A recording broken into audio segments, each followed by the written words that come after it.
Dün hatırlıyorsanız siyahları yıkamıştım. Astım yukarı kurumuş. Şimdi beyazlar yıkandı. Sabah giderken çalıştırmıştım.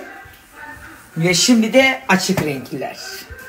Tam 3 sepet çamaşır. Bunları da ütüleyeceğim. Ve benim pazar günü nişanım var. Nişana kadar bu ütüleri her şeyi bitirmem lazım ki benim kafam rahat etsin. Ama bitmeyecek gibi duruyor. Ya bu çamaşır niye bitmiyor ya? Annemler otururken diyordum ki ben sizin çamaşırlarınızı yıkıyorum. Kurtulacağım sizin çamaşırlarınızdan. Kız meğerse onlar benim çamaşırlarımmış.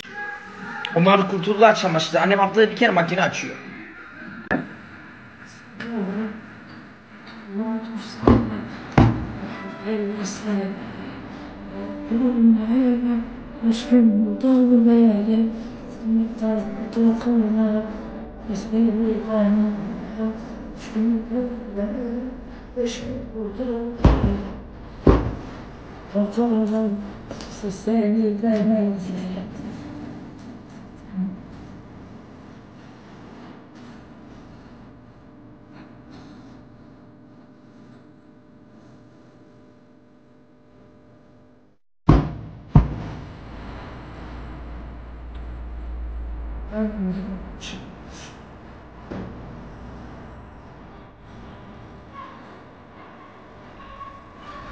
Dur güzel, dur bir haber versene.